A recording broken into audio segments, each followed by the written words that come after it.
Will you follow me when the sky starts to change? Yeah, we won't be afraid. We'll never be the same again.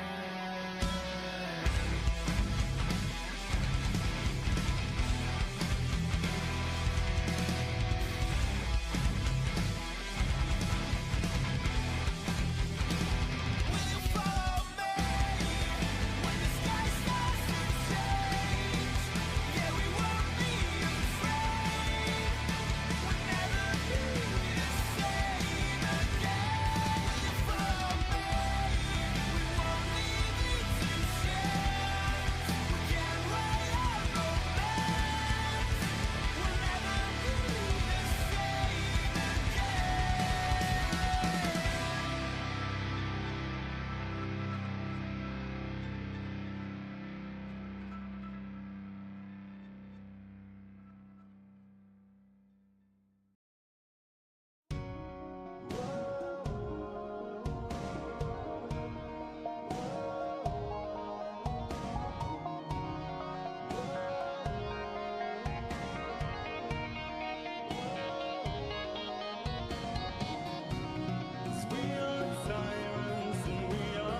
con gli anime nell'anima e i pensieri di wrestling fuori controllo. Siamo un gruppo di weebs che amano l'intrattenimento del wrestling professionistico. Permettici di essere le voci nella tua testa mentre attraversiamo l'evento di wrestling della serata, di dare i nostri pensieri e le nostre previsioni su ciò che verrà e di fornire un'esperienza inclusiva a tutti i nerd. Prendi la tua sedia di accio, urla per il tavolo e vivi un'esperienza come nessun'altra offerto da AniMa W3 Studio. Questo è il podcast del Weebs of the Ring. Ladies and gentlemen, boys and girls, children of all ages, welcome to the Weebs of the Ring podcast. Hopefully you enjoyed my little Italian here. A little better than my Spanish, a little better, definitely better than my German, but we are here in Bologna, Italy for Smackdown. We had a good Friday night, I thought. A few things that were questionable at best. But hey, we'll talk about those. We'll dissect those. We'll have a little bit of fun here tonight. And as always, if you're new here, well, of course, welcome to our space. We are the Weebs of the Ring. I, of course, am one of your lovely hosts here, your world champion walk-ins, giving you the Smackdown lowdown on this Friday, hoedown, beatdown. And I am never alone in this endeavor, for you see two lovely gentlemen are right above me. First of all, on our right side, staring right at the sad little kid from Brussels. Hopefully you're doing okay, little child, from getting broken up by John Cena. But we're not talking about John Cena. We are talking about the visionary, the revolutionary. He is the legend himself, Legendy Vash. Vash, how you doing tonight? How you doing, everyone? Good evening, good morning, good afternoon to anywhere and everywhere in your time zone. Welcome to where Wrestling and Anime Collide, where we always talk about anime references in these episodes of our podcast. And for this SmackDown, it was honestly good. Do I say it's better than Raw? That is a good question. I won't know until the end of this review. But of entertainment, I still say Raw was really good, but story-wise, it did produce some good stuff for SmackDown and WrestleMania opponents that we're finally teasing and other opportunities. But this was a good episode. I'm just saying, can't wait to break it down, because this one thing was really grind my gears. So I can't wait to, spend that a bit more. But Drop, how are you doing? That's right. Mm-hmm. That's what happens when you change your weathers. Oh yeah, no. Me and Drop were talking about that last night on Grappling with the Week. Just a little bit how sinuses suck, especially when you get older and you never really had to deal with sinuses in your life until you're close to your 30s, and you're wondering, wait, why am I sniffling so much? I never had to sniffle this much and blow my nose so much. It's been crazy, everybody. But yes, as Vash told everybody, to his left is the genius of the man himself. Dropped this box to help us, kind of digest some of these stories, help us process some of these stories, and make some sort of sense for some of these things going on, especially as we go into WrestleMania. Drop, anything you'd like to add for your Friday? Was your Friday good? I know you were trying to get a pizza earlier, and they were super late with it. Were you able to get that in time? And I, honestly, what kind of pizza did you get?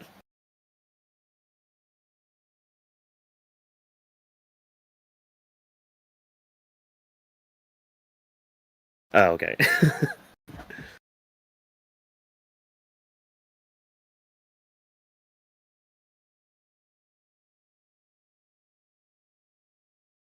Yeah. No, that's fine. Everybody has their tastes.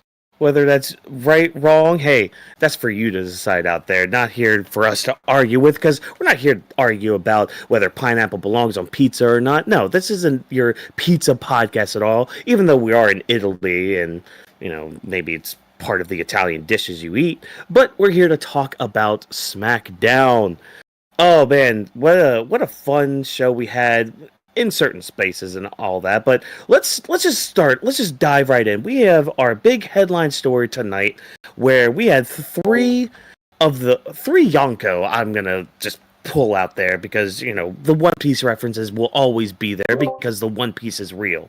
No, we had Seth Rollins, Roman Reigns, and CM Punk all under the same roof here to just kind of talk to each other, maybe reason with each other about everything's going on. But these are some top tier talents. There's some egos that are filling that room. I mean, just listening to the crowd, you understand fully just what you're in for when it comes to these three. And yeah, it seems like the match is going to be set. The triple threat is here, everybody. And dare I say, probably night one main event of Rollins versus Reigns versus Punk.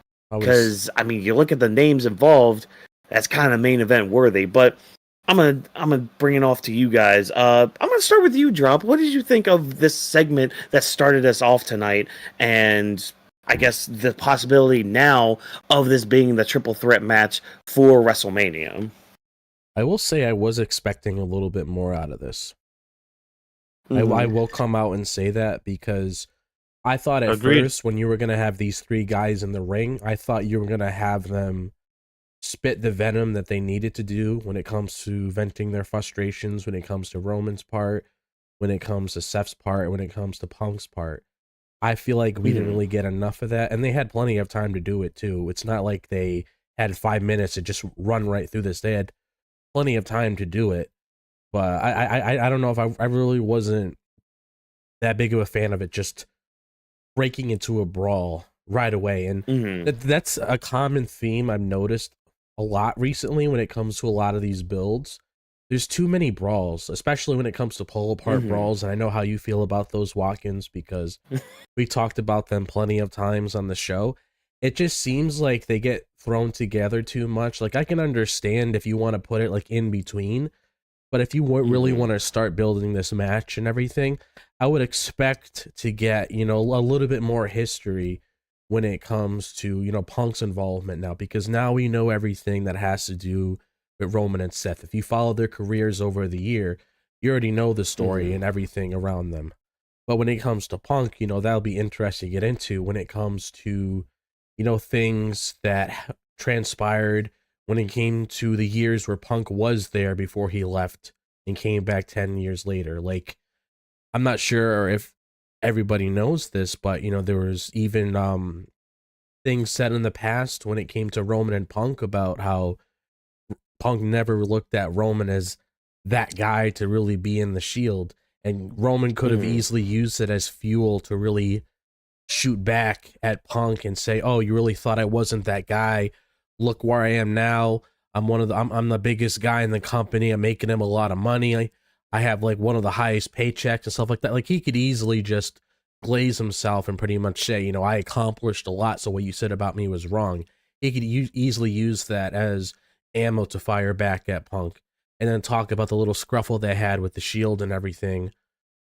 If you remember, like, the early stages when they got together, they did target Punk at one point, so they could have easily dived into that if you wanted to get more information on the whole thing with Punk and Roman, because outside of all of them having a legit reason to have this match, and we already know stuff that went on between Punk and Rollins, need to start dissecting into stuff when it comes to Roman and Punk. And you could have easily brought things up when it came to the whole Heyman thing. Like, Punk could easily come up to Roman and be like, oh, why did you, get jealous seeing me and Heyman in the ring? You do recall before, just like how he was calling him out before with the whole Royal Rumble thing, which you made a good point when it comes to that being a fight where everyone's on their own, which makes sense. That's the whole point of the Rumble. Yeah. He could have easily brought up what Heyman said before, where he's like, you do realize that your wise man said before that I'm his friend and we've known each other and stuff like that. So why are you reacting that way?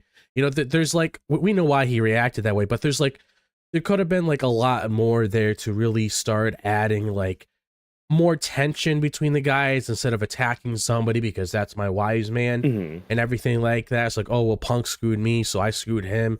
Stuff like that. I mean, Punk already had stuff to really back it up, but I just feel like there could have been a lot more here instead of them brawling. One guy gets the advantage, points at the sign. Other guy gets the advantage, points at the sign, and then the last guy gets the advantage, which was Roman, and then they point to the sign. Like, it didn't have to be like a lot of stuff, because at least when you look at Cena's case, I'm going to use Cena as an example. There was people, we even talked about it on Monday, coming out of it saying, why didn't he bring up stuff that happened with The Rock? Why didn't he tell the audience why he sold himself? The whole point of John Cena coming out that night was to tell the audience how he's felt over the years when it comes to his treatment. So he's pretty much building that character so you understand who he is before he turns the page and explains why he aligned with Rock and why he did this or that, which I'm pretty sure you're going to be getting this following Monday. So I was expecting like a little bit of crumbs with all three of them in the ring, because you would expect all three of them in the ring. One shot fired, another shot fired, another shot fired, stuff like that.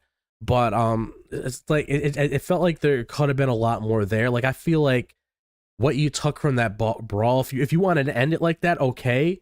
Like, let's say someone said something like that really got underneath someone's skin, and you wanted to start the brawl right away, right after that, okay. But I just felt like maybe if they trimmed a little bit of fat off of that brawl, they could have add a little bit more conversation between the three of them. That's how I personally feel about the segment. Not against a triple threat. I'm sold on it. Makes sense. I agree what you're saying when it comes to it potentially main eventing night one, because I can definitely see it being a thing. Unless Roman, because you know how he is with his family, if he wants to give Jay his moment, because he has said that in past interviews. But otherwise, I can definitely see that being a main event. But that's how I personally feel about that. Okay. What about you, Vash? I know you were kind of siding with Drop here with this segment, but yeah, go ahead. What did you think of everything? This segment was a bit underwhelming. Not saying in a bad sense. Like Drop said perfectly, I expected more. It was exciting when CM Punk said that this bandage is not great for talking to Mike. It's great for the hands. So that showed that we were ready to get the hands. Great, awesome moment. But once CM Punk started to mention, like, hey, I got that favor, and thank you, Paul. You gave Roman on the silver platter, and then they started shooting hands. I felt that like the promo got cut abruptly. Like there was more to the table, but the chef came in and took the plates before you even get to finish the food, and that just felt like it felt a bit cut abruptly. It kind of got through more like, all right, cool. Like Drop said, I'm sold for the match now. Us a couple weeks ago, we're like, damn, a lot of things are becoming multi-matches, which I get more now, because one, WrestleMania is 2 days now, and it's one of their Super Bowls. Like, they have the Super Bowl for a good 10 hours, 5 hours one night, or a good 6 to 10 hours in a whole weekend. So just to see that, where they have to share with other people, and also depending on the story, if they're gonna have a multi-match for this one being a triple threat, I'm sold for it. Just I wish we had more promo, but understandable that we have 6 more episodes, I believe, of SmackDown until WrestleMania. We got 4 weeks. 4 weeks, they said on commentary. Okay, so that means 4 episodes of SmackDown, because people need to remember we're having a soap opera of wrestling, of telenovela. That's what we have. We have weekly pro wrestling entertainment, is what Michael Cole has always said, and he has said it on Logan Paul's podcast too. So for that, while we'll just make sure that we have 4 episodes left, I'm gonna call them 4 episodes because that's what they are. 4. Exactly. So I appreciate for workers to fact check. So that's why I agree with Drop. We felt a bit underwhelming. I expected more. There's another promo segment that was way more underwhelming. But we will break that down later. But for this one, I expected more. But like I just said, 4 episodes we have left. So I'm sure they're gonna cook that. Maybe we're gonna fucking finally reveal the favor, even though it was teased. It seems like Paul has to betray CM Punk or some shit, or you become a wise man. But I wish it was more revealed tonight, because like Drop said as well, the brawl is great, but these weekly brawls are great if it doesn't have more story to it, more involvement, other than 3 guys just kicking in their ass with other 10, 20 security Pointing at the guards. sign. Yeah, but it sound like, yo, he's like, you know what? That part was I'm the kind of best. cheesy. That part was kind of cheesy. Where it's just like, oh Look, yeah, I'm yeah. on top, Twitter the side. Like that part Like- was very cheesy. Yeah. The one that worked the best out of 3 of them, it was CM Punk, because he look at it and say, I'm the best Because in the he world wants it. out of both of y'all. Yeah, So yeah. for him to say it, That makes sense. makes sense. Other two, Yeah. like, yo, y'all had the opportunity. It's just like, what? Y'all just copying him now, so it doesn't add value to him. I mean, Roman and Seth. So, like, I agree. That's all. Okay, all right. So I hear you guys. I see the reasonings. I see the side that's like, okay, this could have done more, could have had more, but I'm gonna spin it. I'm gonna spin it real quick. You know, like a record and all that. Okay. Now, yes, the pointing of the sign from all 3 of them, very cheesy. And as somebody who's been very vocal on this show about the whole pull apart bras, Yeah. I think this one made the most sense to happen now, and for this segment to be what it was, I thought made sense now. And so here's why. So with all 3 of them, the last time all 3 of them were in the same ring at the same time, besides the beatdown after the steel cage match, was the Royal Rumble, when everything went down, when Punk, tried to quote unquote kill Roman, which also kind of a cheesy way to put it, Roman, but that's neither here nor there with that. I was laughing when he said that, like, you know, when he was ready to kill me 2 weeks ago, I'm like, yeah, I was like, yeah. Okay, I What? guess. Yeah, sure. Okay. Like, I guess 2 stomps on a steel chair. Yeah. I guess. Sure. Yeah. So, that was the starting that was like the starting point of all this. And then that led to the Madison Square Garden thing, where it's like Roman comes back. He comes back, pulls Seth out, destroys Seth, goes into the cage, destroys Punk. So already, Punk and Seth, they're not in the mood for words right now. They're in the mood to kind of kick Roman's ass after what he did. So already, they're not in promo mode. They're in fight mode. Now, with Seth and Roman, their story is kind of, like Seth said tonight, their story is already a novel long. And, they're just going to be adding an extra chapter to their story and all that. And with Punk and Roman, yeah, there's not much there right now because, Punk had just come back and all that. But there's at least something more to kind of grasp and move on for starting here. Because, again, we've got another 4 weeks ahead. And I'm honestly going to give them 3 weeks because we all kind of know how those how those SmackDown go-home shows go. They're like a 0.5 or like 0.5 of WrestleMania where they do like the Andre the Giant. I believe they do also that night of the show. They'll probably be doing the Andre the Giant Battle Royal, and they'll probably be showing like a few video packages and some just like final words. So really, I'm gonna give it like 3 weeks of build, at least on SmackDown. Whatever they do on Raw is whatever they do, because technically Punk and Rollins are Raw superstars, technically. So that's why like this segment to me didn't really bother me too much, because I kind of expected a fight tonight more than words.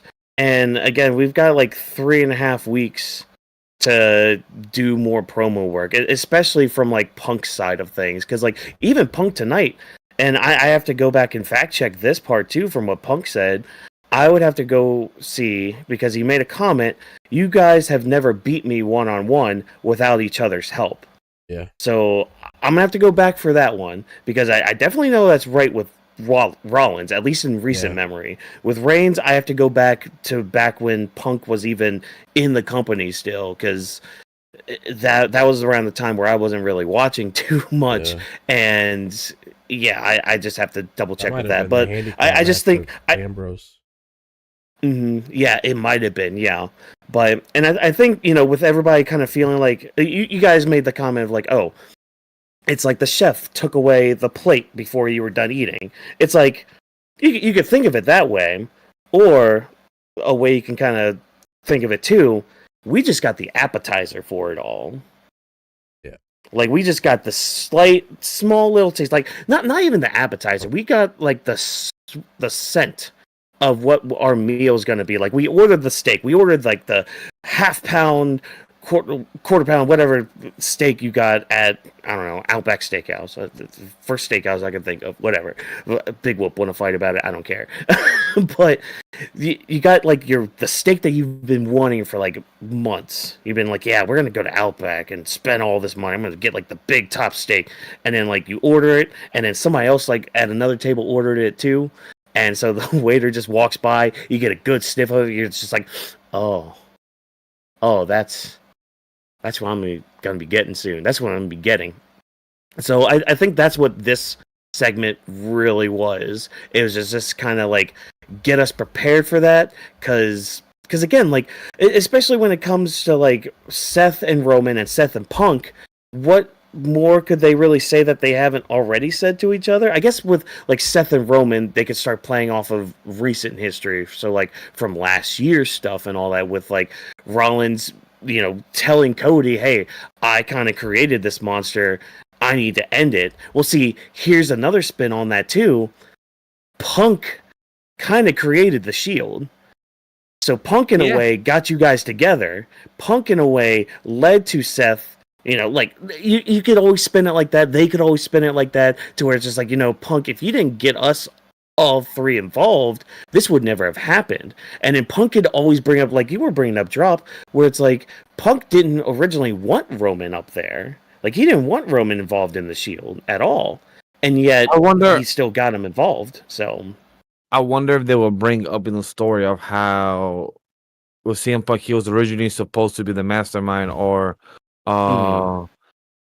like the person in charge. Back we heard a story with Vince and her. So I wonder if that's also going to be something involved or something to bring up and mention, because that will add more layers to the story. So if this is something that gets cooked up in 4 weeks or 3 weeks time, and the story actually elevates what they're trying to bring to the table, but then what happens next? Like, who's the one that takes his W? Is it going to be CM Punk, Seth, or Roman? Like, who does this bring in, or do they get a reward out of this? Because a lot of people will be like, okay, cool, we have them having a match, but it's just like whoever wins would this be like a number one contender for who goes against John Cena or against Jay now? So like, are those some of the things that will be happening?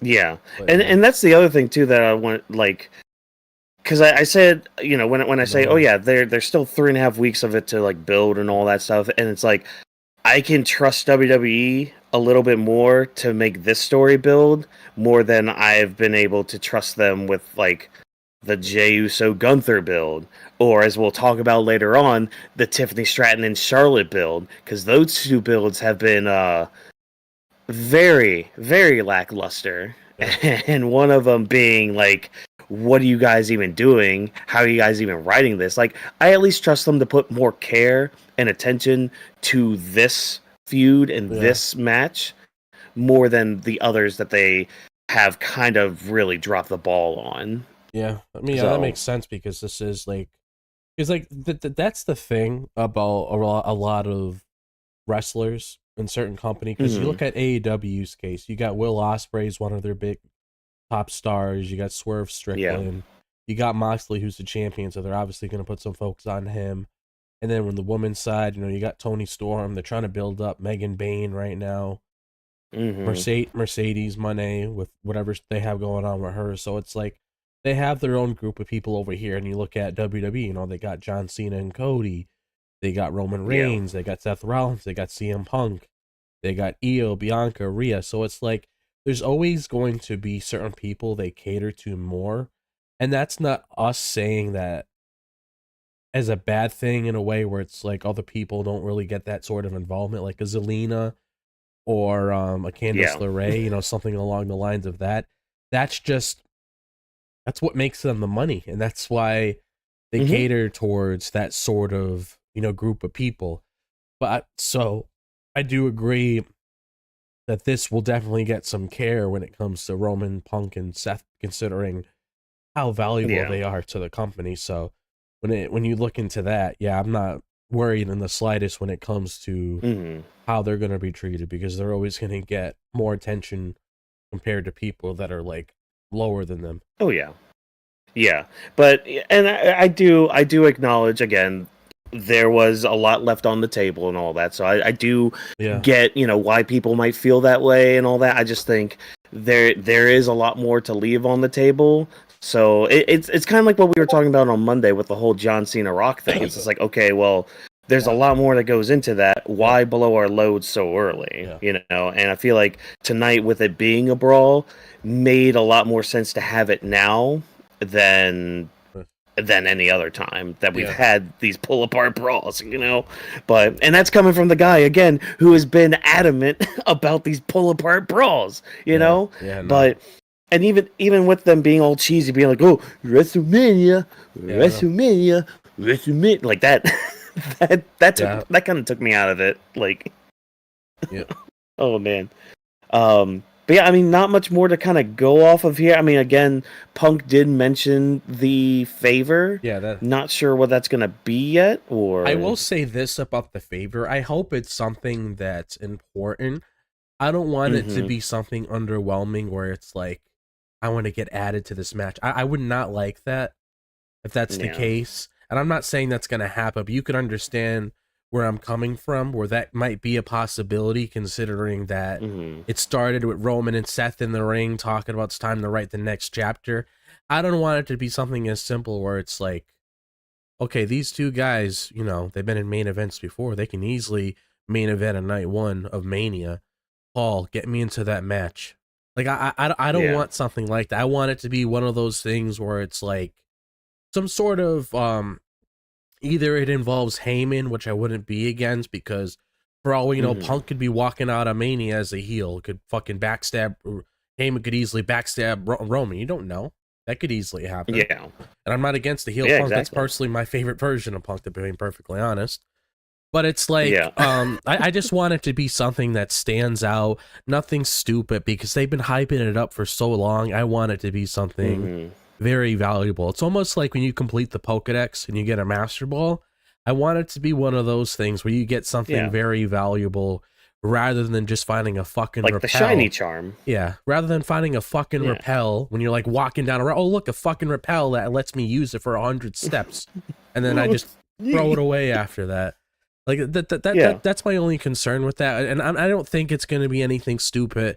I'm just hoping that we find out what it is, because I feel like that could also carry a lot of weight in the feud as well. I feel like more Roman's case, I don't really think it's going to affect Seth, but no. I think we had mentioned this idea with it, or maybe I saw a tweet about it, so I don't know. I can't really recall, because short-term memory's gone. What if the favor ends up being okay? I mean, this is kind of a risky favor, though, now that I think about it more. What? But, like, what if it could be a thing where it's just like, okay, winner of this match gets added to night 2. I mean, granted, that's kind of, shoehorning them into Cena and Cody, but, like, if it's somebody like CM Punk who wins, hopefully it's not. Yeah, I mean, that again, just an idea. I know that was, I think it was thrown in here, but I don't remember. Yeah. My response to your question is, I'm not a big fan of the idea, because I would rather see repeated storylines. For example, what happened with Rhea Ripley doing something that John Cena did, or that HBK did all these years ago. A reference, right, to something that happened 10 or 15 years ago or 20 years ago, such as may be. However, if they repeat a storyline that they did from last year to this year again, it feels too repetitive. Less than rerun will happen. Less than have where a consequence of whoever wins gets the reward to go for the next match for the next day and gets added in. I believe I was watching Santi, one of the content creators for wrestling, and he was talking about people's tweet that will make WrestleMania be bad for them, and one of the things was the hot takes. I believe the hot takes. I know who you're talking about. It was on my feed. I didn't start to watch shorts. So I was like, look, I clicked that. I'm like, you know what? I haven't watched much of his content. I'm gonna check that out. I got that myself, so quick backstory in that. But exactly what Job said, the hot take video that he does, And the exact question that Watkins brought up to us was a question that the audience also asked. That's why I brought it up, because I saw that one. Oh yeah, you exactly saw that part of the same one that he saw.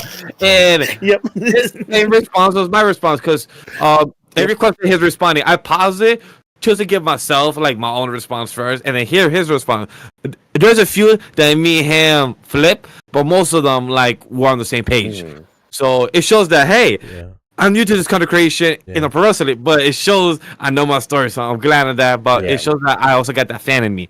But with all that context out of the way, I just feel like if they repeat the storyline once more, it's just like you asked or the fan asked, me and Santi and others, I believe that it will lose its value with CM Punk. Maybe it will give that, hey, Paul, since I won this match, I'm the number one contender for, and I'm going to choose my title, John Cena. But not for this one. He could go for Backlash, or he could go, for SummerSlam, probably, Money in the Bank or some shit. But I feel like it will cut it too repetitive in the story. And if it wants John Cena and Cody, I feel like that deserves its own story, that Cody's story has intertwined with Roman for the past year, or to some extent, the bloodline. So I don't want that to kind of connect again to something with Cody.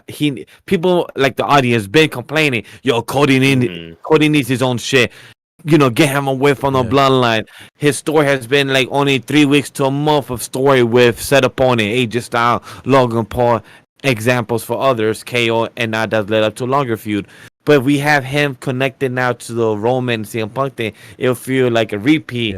Just with CM Punk, will lose the stock. So that's my long answer. Winded drop. I know you've been agreeing with me. So what's up? Another thing I was going to add to that is I feel like Cody also has a lot going for him as it is when it came to Cena aligning himself with The Rock. So it's like he already has that whole obstacle that he needs to climb when it comes to WrestleMania season, and especially with the way that their segment ended on Monday, where he's like, I want the real Cena to come out, which we all know that's Super Cena, who completely rips your limbs apart. So it's like going up against somebody like that, that's already like first will be your muscles. It's already a bloodline level threat, just trying to bring that demon back to the screen. Like, people always talk about, oh my god, that wrestler is a demon, stuff like that. I mean, this guy was like a fucking god back then when it comes to just getting his golden shovel. I mean, that's the way people put it back then. I mean, you want to compare it to another thing, the Reign of Terror with Triple H. Those are like those are pretty much nicknames, not me shitting on them, but that's pretty much like who they were. Yeah. So it's like, I feel like since he's already working with that, he has a lot on his plate, and you never know what's going to transpire after that. He might even continue. You don't know, because I still feel like even after WrestleMania, I feel like they could probably go a little bit further with the story. I don't really see it ending at me. That'd be kind of a little bit weird. But it's like, I feel like since he does have things going for him right now, it wouldn't really be the best idea to do that. That's why I'm saying I'm hoping whatever it is, because I can't really think of anything outside of something with Paul, because it always seems like it's something with Paul, because I kind of feel like if Punk were to get a championship match, you remember actually, now that you think about it, him inserting himself in a match wanting a title, wouldn't that kind of contradict that promo he had when he came out after Elimination Chamber and says that he likes to earn things instead of having it given to him? So Yep. And see, that's why I kind of wanted to bring it up, because it's like I can't really think of anything like you said, Drop. I can't really think of anything beyond Paul that CM Punk would want, because again, that CM Punk, like, because I know we had theorized, even before Elimination Chamber, it could be Punk that sides with The Rock, but like now that hindsight's 2020 and all that stuff, like now we're starting to actually realize, okay, you know what, Punk is actually being a man of his word. He's here for the money, but he's still like in that grind mode of it, where it's like, I'm gonna earn my spot. I'm not gonna just try to sell out for it. I'm gonna work hard on it, and I will get not only my WrestleMania main event, but I will get my title shot. So it's good that we're getting that solidified with his character and all that, because there was a time where myself included, And maybe some of us here too, that thought did cross our minds, like, okay, he could sell out. But I'm just glad we're not going that route. And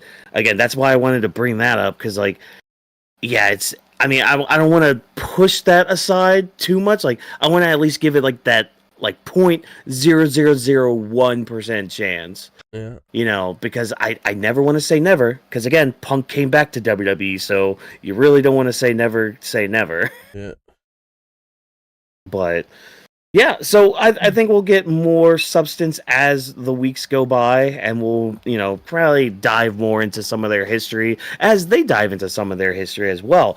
Yeah. Nothing to do with the world titles tonight, besides just a recap from Monday. So we're not going to really mention the world titles at all tonight, because hey, WWE didn't want to tonight. So we're just going to transition now to our mid-card stories. Our shows tonight actually started off with Randy Orton. Randall Keith Orton came out to the Italians just serenading him into the ring, you know, in their best operatic voices of singing voices. And he doesn't get a word out before Kevin Owens comes out, interrupts, and just like, hey, Cody, I want to apologize. You know, my bad. You know, you didn't deserve any of that. Sammy did. Cody did. And even though you sided with Cody, you know, you didn't, because, hey, anger is a bitch. Anger is probably one of the worst emotions we have, because it sometimes makes us do very stupid things. And you know a lot about that, right, Randy? You used to do a lot of stupid things, especially when you were my age, right? Right? So let's let bygones be bygones. Let's tag again. Let's go for the tag team titles. We never got those, right? And yeah, Orton just says, nah, not having any of that. You used to be fight Owens fight, now you're bitch Owens bitch. Which, why? I gotta say this real quick. Why is bitch like WWE's favorite curse word to put into a promo? Like, it's always like their exclamation point for a promo. I don't know. I think it's the one word that's being now comfortable to say without getting in trouble. I think like with the words fuck or other words like the P word and others are more like, hey, don't say they can't say that. But I feel like with bitch is more okay now. So I think that's why they're like, hey, if we can let it slide. Like, I think now in blockbuster movies, you can only say you have 2 passes. Back then you only had 0 or 1. If you have 1, you could become, you know, rated R. So probably now, you know, when network TV says this is still not on USA, maybe probably that's why, I guess. Well, like, that's the thing though. It's like in that Cody promo we had where we recap Monday, they censored the word bitch. Oh, they did? Yeah. So that's why I'm just like, I didn't remember that. I remember hearing it. Yeah, it was because I remember listening to it in my car, and it was right where he was just like, not this little bitch, and it's just like they bleeped it. I'm like, what? Why'd they bleep it? I must. It's just bitch. Yeah, like I was like, well, okay, fine, we're bleeping that, cool, neat, whatever. But yeah, Randy instead issues a challenge to Kevin Owens for WrestleMania, and we got that confirmed with a nice little graphic. That did you guys notice the new graphics that they have too for WrestleMania? Yeah, like it kind of like opacity, like soft glow. Yeah, it's kind of like a soft opacity on them, and it's kind of like. It gives me like a UFC vibe, which makes sense since now they're on under the roof of TKO, so it makes sense for that aspect. Which I don't mind it, but it shows more like I don't know if they're gonna have this for everyone, because I remember they had the cars like the Jack, the Queen, and King, stuff like that for Las Vegas. Yeah. But if they're gonna switch it up now, it makes sense for a character face and heel. So I wonder if that's gonna be for everyone now. My drink went down the wrong pipe. Holy shit. Are we good? Yeah, I'm good. So yeah, that gets Randy Orton and Kevin Owens gets confirmed for WrestleMania, and Randy's gonna kick KO's head in. How are we feeling about this match finally getting official now, 4 weeks into before Mania? I'm happy that it got confirmed. I'm just hoping there's a stipulation. Because this is like one of those blood feuds where they just want to tear each other apart. So I feel like at the very least, you got to make this into like a no holds barred match, or maybe a street fight, something along the lines of that. At least so you could have these guys tear each other apart, because I can't see them really. Well, I mean, they could still very well go out in a singles match, but I just feel like since they've been biting at each other's throats for so long, I just feel like it should be no holds barred at the very least, unless they want to do another unsanctioned match. I don't know if they're going to do it that close to Mania. That'd be pretty wild if they did, but I would say at least do it like no disqualification match, so these guys can do whatever the hell they want. Actually, I feel like I'll just say street fight. Do a street fight with these guys so they can do whatever the hell they want. So they can just pull off a lot of stunts that they want to do. Yeah, they're gonna have a Las Vegas street fight. Yeah, and I was just gonna say I could see them like marketing this as Las Vegas street fight. It's just like, all right, cool, have it happen. It makes sense. Or have it Falls Count Anywhere so they can just go on the Las Vegas Strip and fight each other. Go to the casino. Go to the casino. You're like, you see the vision. You see the vision. Yeah. That's why I'm the visionary, and I've access to you guys' mind. It's just like in Severance. Sorry. They're not out of the realm either, because anybody knows. They've done some shit like that before. Oh, yeah. Yeah. Oh, yeah. Especially at Mania. Yeah. I believe when it was here in New York, they did the New York City Street Fight for NXT. Last year, we had the Philadelphia Street Fight with the Street Profits, and I believe the Final Bobby. Testament, I believe. Yeah. Bobby with Final Testament. So they've been having that. But yeah, I kind of agree. Kind of needs a stipulation and all that. Sounds like the team is all for stipulation to happen here with Randy. Not much to go on beyond that. Vash, unless you have any other words with what happened in this segment. The segment was fun until KO came interrupt when my boy, he didn't even have a breath at the mic. He was like, and then the music just cut off. I'm like, and I'm like, boy, like, can I at least say a word? I felt like he was just like CM Punk whenever Seth comes in and just interrupts him. Like, this dude, come on. I didn't even say a word. I felt any pain. I agree with what Walken started off during our segment talking about Randy's song. And you know what that reminded me of? When last year when they were in France and when that same place started singing and serenading his song. Kevin and Randy were there. They're like, yo, hear this, bro? Yeah, they're singing my fucking song. It's been years. And just hearing that, maybe even like, oh, damn, KO. This was almost a year ago where you guys were in the same position 10 months ago. And now you're in the opposite position where you're hearing the opposite. You're hearing his song. So that's pretty cool to see. Other than that, we spoke exactly what it is. Right now, we're going to probably have another 3 weeks of promo.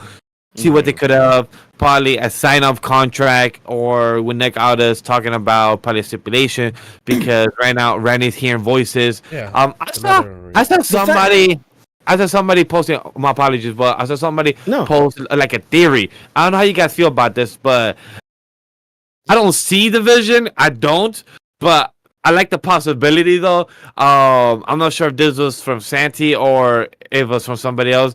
The Randy Orton joining John Cena and and becoming the Rock third person. When I saw that, I'm like, it could work because Randy's hearing voices in his head, so that concept could work. That maybe the Rock is putting voices. Randy did a few Hollywood films, so in my head, I was like, that possibility could work. How do you guys feel about that drop? Are you agree or you be like, fuck no? No. I'm good. No, because I'm good off that. Yeah, because the thing about that is Randy.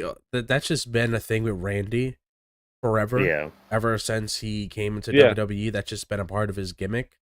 So it doesn't really make any sense in the slightest to really involve him with whatever's going on with Cena, because the thing that people like about Cena being a heel is that a lot of the people that he faced before were heels when it comes to Punk.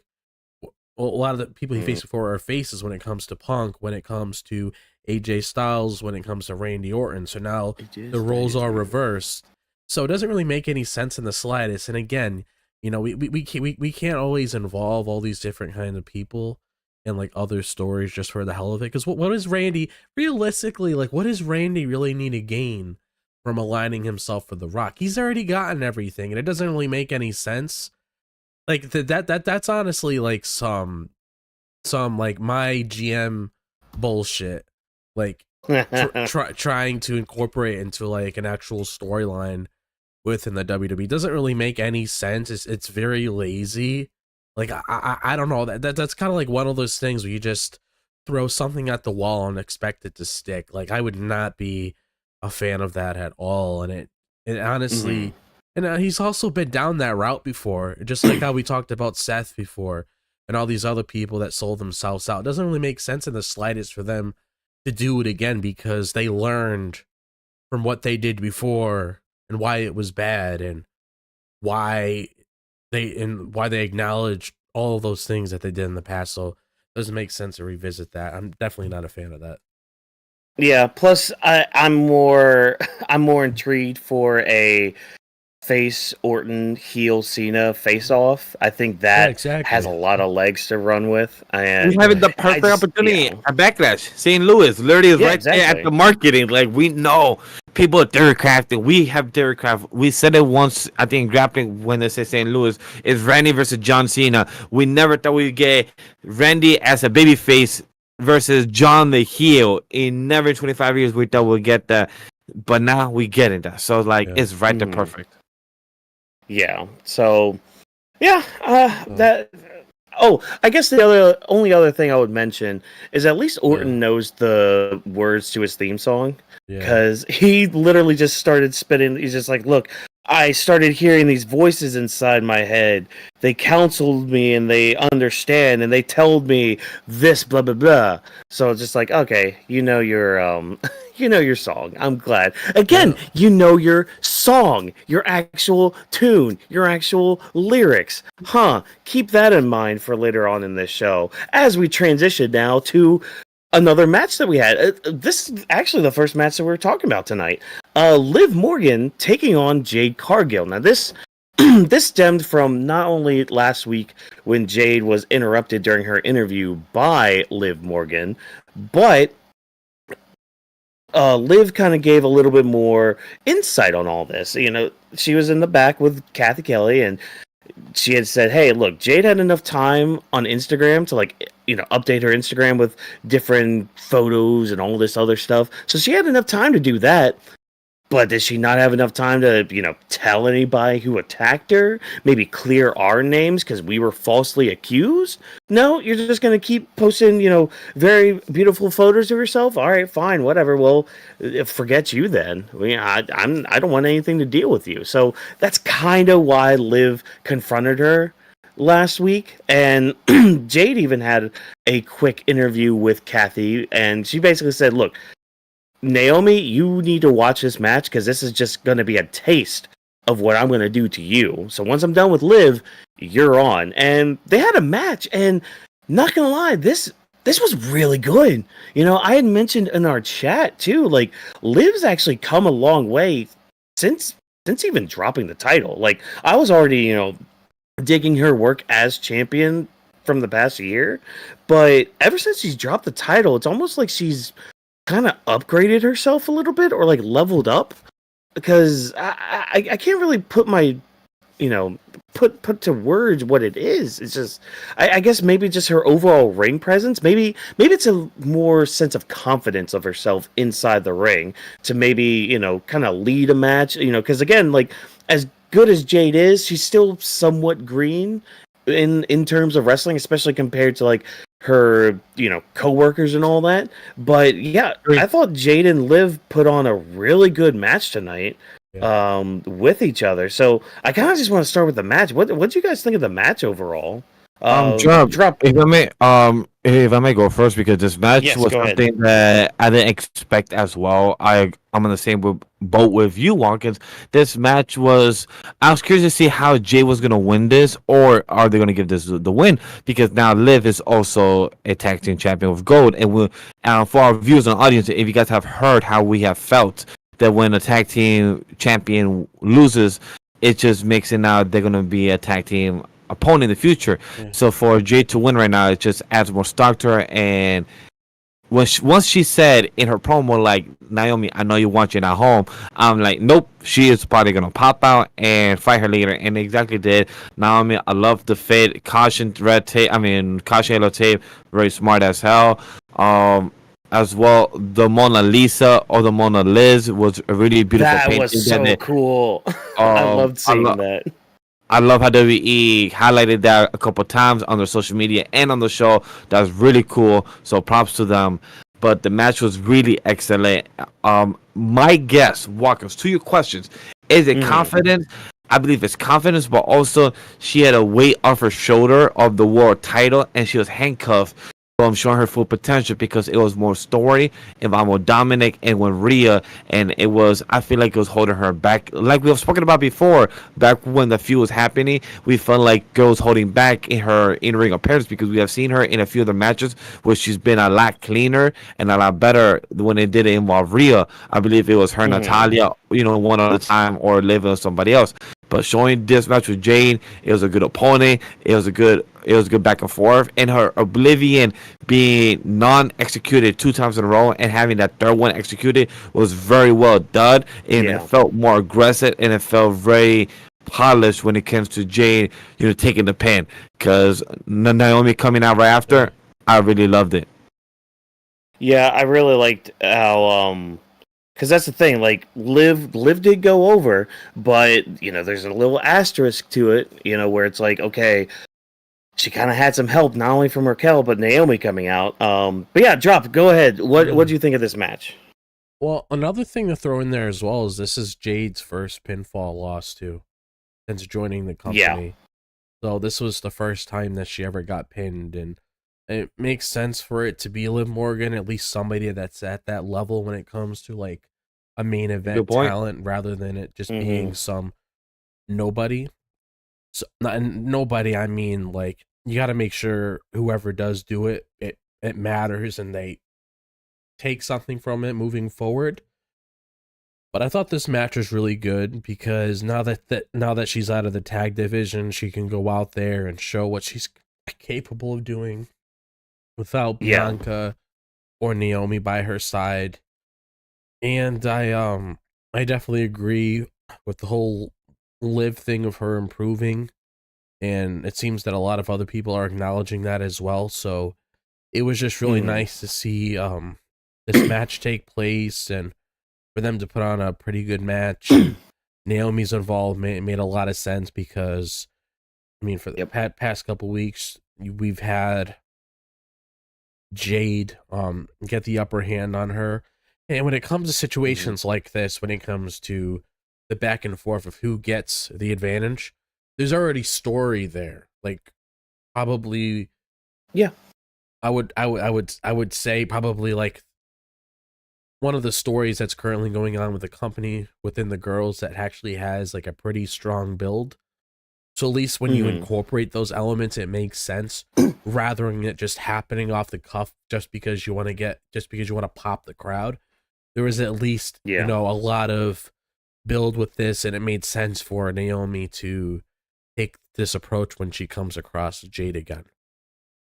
And I mean, that beatdown that Naomi gave Jade afterwards, I don't think I've ever seen Naomi be that intense in the ring. I don't know if she was like that in the TNA time that she was in the last time she was during their Team Bad Airs. Okay. Yeah, when it was her, Sasha, and Tamina all those years ago.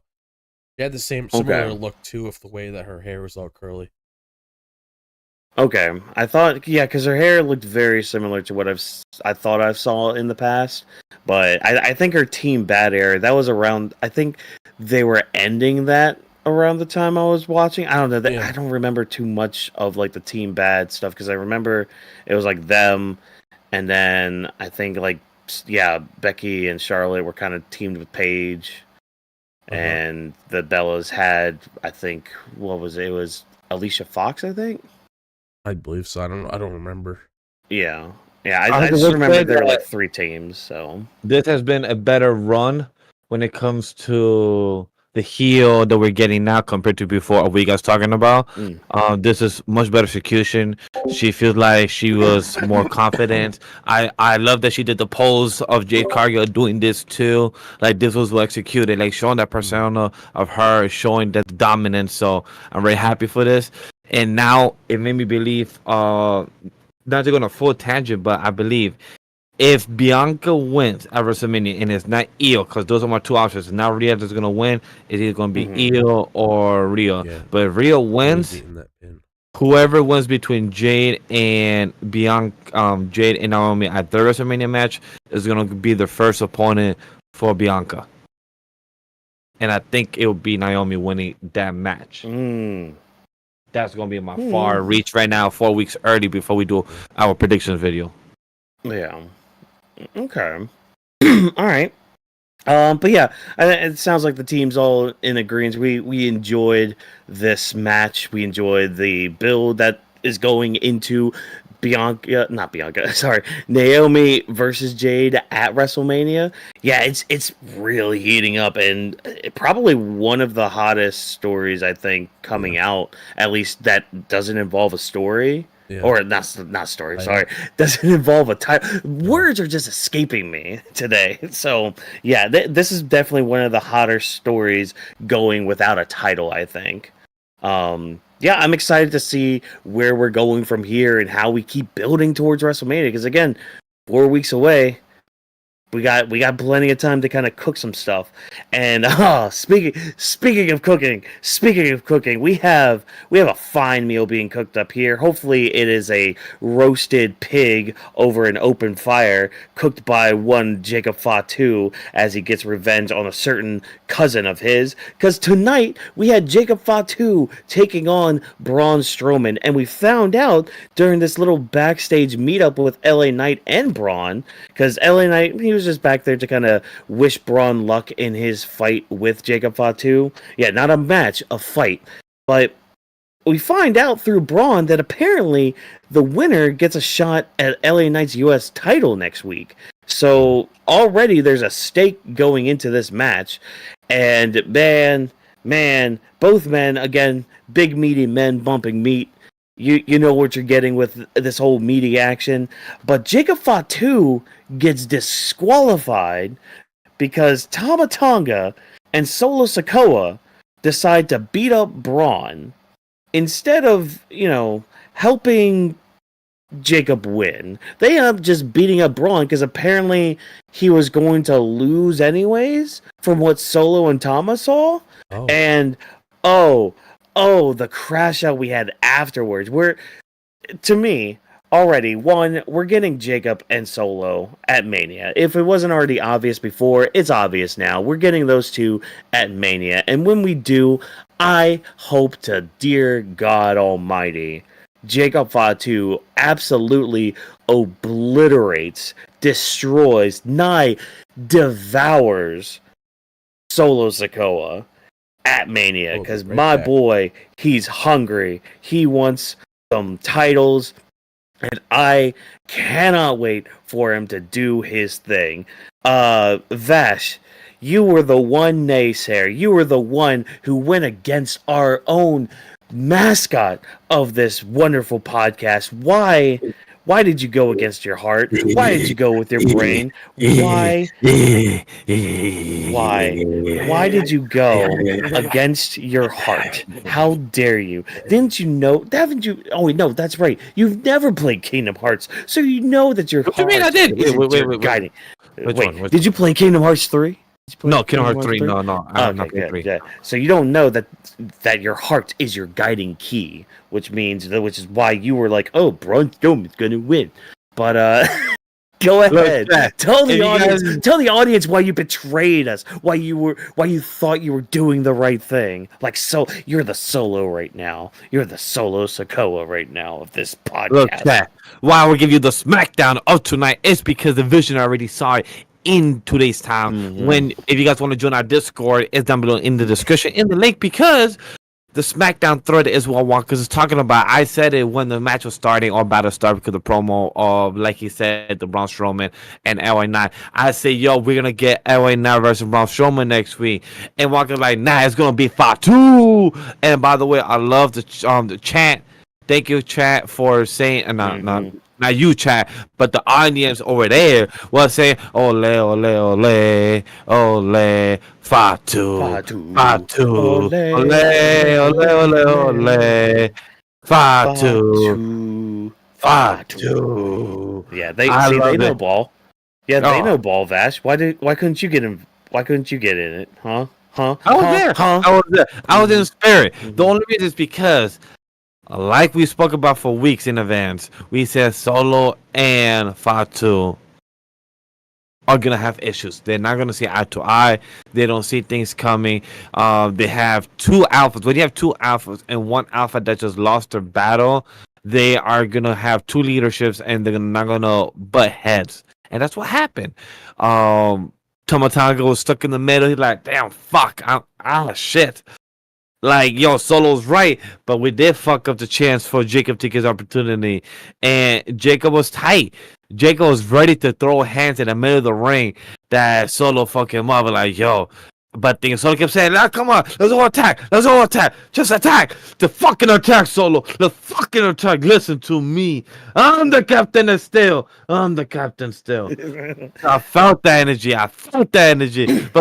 But Jacob, yo, he's like, let me not teach my little bro here. I found this whole crowd. Who's Big Daddy? Who's going to be the Samoan werewolf? Let me not teach him today right now. So that's why I felt that energy. And it was fire. The crash out, Watkins. Oh, the crash out was great. I love the crash out. I thought that crash out was you when it's you technology or something, or when it's you back in the elimination chamber. Yo, chat, if you guys haven't, go check out his crash out because it's hilarious. It's very enjoyable. I was so mad. I couldn't see anything because my internet decided to mess up everywhere. He just hit cuts at the screen. He's like, oh, it's just turning red. It's like I felt seeing Jacob like, if Watkins was Jacob, I see him. Like, he is the one that will crash or throw things. He will find anything that is like. Every time he broke something and threw something around, in my head, as somebody who works in production, I felt like, that's going to be the PAs or the people that works the arena cleaning all those trash and pick up all the things he's throwing. And I felt it like, you lucky Jacob. Because after you do the segment, you're going to go back to the locker room and chill. You're not going to help it clean shit up, and you're the one that caused this. God damn. See, at least I find soft things to do that with, because I love my things. I'm not going to hurt my things. I'm not going to, like, throw this table across the room, because, the internet's not working. He threw a whole I'm drawing blank on the word, but he threw the whole wood crate across. He grabbed that shit and he threw and kicked the food thing like on top of one of the crates of where the equipment are. And I'm like, damn, those poor French fries. People probably didn't stop eating, probably left it there because be like, yo, I'll come back to it later. Nah, that shit got thrown there. You come back and see if it's like, damn, what happened? Yo, we were mid lunch break. I just stepped out. What the fuck happened? Yo, thing is, what happened to someone where Jacob Fatu got mad because Solo said, I'm gonna disqualify you, fuck this shit. And then he just had a whole crash. I'm like, God damn, this Jacob, man. Fatu. Ole, ole, Fatu. Oh, man, it was like, because that's the thing, man. What in your mind, Solo? What in your mind? Like, you're just proving how bad of a tribal chief you were when you were just like, oh, it looked like you needed help, so we tried to help you. It looked like you were I was gonna what? Lose? Nah. Jacob was coming back from that. He was gonna win. Yo, Jacob, don't lose. We don't want to lose out here. What you mean? I would have been like, all right, bet. Why'd you lose and come back? Like, man, and I love how Jacob's just like, yeah, no, this is my business, not our business, not you. This is not a you thing. This is a me thing. It's an I thing, not you. I love that line where he said, yo, Solo, you do you, and I worry about me. You don't worry about my stuff, and I don't worry about you.